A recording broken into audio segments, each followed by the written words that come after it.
Bonjour à tous, aujourd'hui je vous présente un sujet essentiel pour comprendre la réalité des peuples autochtones au Canada, la relation entre le colonialisme, l'autonomie autochtone et le système de justice. Depuis des générations, les peuples autochtones ont leur propre façon d'organiser la vie communautaire, de régler les conflits et de rétablir l'harmonie après un tort. Mais l'arrivée des systèmes coloniaux européens a profondément bouleversé ces pratiques. Les lois coloniales ont été imposées, les systèmes juridiques autochtones ont été ignorés et l'autonomie des communautés a été réduite. Dans cette vidéo, je vais vous expliquer comment le colonialisme a transformé la justice autochtone, pourquoi cette question est encore importante aujourd'hui, et comment les peuples autochtones travaillent à retrouver leur autonomie et restaurer leurs propres pratiques de justice. On va répondre à trois grandes questions.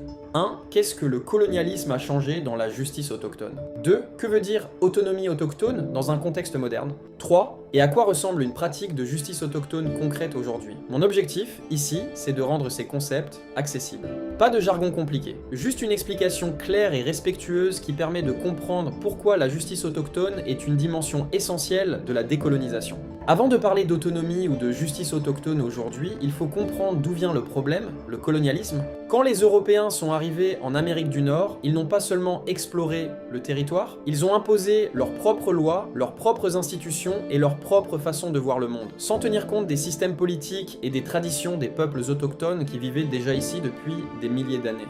Les nations autochtones possédaient pourtant des structures sociales très organisées, des chefs, des conseils, des règles de gouvernance et même des systèmes de justice basés sur le respect, la réparation et l'équilibre dans la communauté. Ces systèmes fonctionnels, 2. Réglaient les conflits, protégèrent les membres et maintenaient l'harmonie. Mais avec le colonialisme, beaucoup de ces pratiques ont été. Tout ça a créé une rupture profonde. Les systèmes autochtones ont été remplacés par un système colonial qui ne correspondait pas à leur réalité, leurs valeurs ou leur culture. Et ce changement forcé a eu des conséquences qu'on ressent encore aujourd'hui. Maintenant qu'on comprend le contexte colonial, on peut mieux saisir ce que signifie l'autonomie autochtone. L'autonomie autochtone, c'est tout simplement le droit pour les peuples autochtones de décider pour eux-mêmes. Décider de la façon dont ils veulent organiser leur communauté, gérer leurs ressources, protéger leur culture, mais aussi définisseur leur propre façon de rendre justice. Pendant le colonialisme, ce droit-là a été retiré ou très fortement limité. Les lois canadiennes ont remplacé les systèmes autochtones, et beaucoup de décisions ont été prises sans consulter les communautés. Alors aujourd'hui, quand les peuples autochtones parlent d'autonomie, ils parlent de reprendre ce qui leur a été enlevé, le pouvoir de faire leur propre choix. La Déclaration des Nations Unies sur les droits des peuples autochtones le dit très clairement. Les peuples autochtones ont le droit à l'autodétermination, c'est-à-dire le droit de décider de leur avenir, de leurs institutions et de leur système de justice. L'autonomie, ce n'est pas un concept abstrait. C'est une étape essentielle pour réparer les injustices du passé et pour construire un système qui respecte réellement les valeurs, les traditions et les besoins des communautés. Maintenant, parlons de ce que signifie réellement la justice autochtone. La justice autochtone, ce n'est pas simplement appliquer le code criminel dans une communauté autochtone. C'est une manière complètement différente de comprendre ce qu'est la justice. Pour plusieurs nations autochtones, la justice n'est pas centrée uniquement sur la punition. Elle repose plutôt sur trois idées clés. 1. La réparation. Réparer le tort causé plutôt que seulement punir la personne.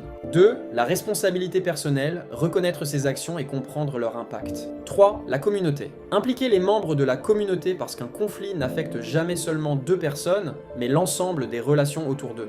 Par exemple, au lieu d'envoyer quelqu'un en prison, plusieurs communautés privilégient des pratiques comme les cercles de justice ou cercles de parole, la médiation entre la personne qui a causé le tort et celle qui a été blessée. Des engagements concrets pour réparer, aider ou contribuer à la communauté.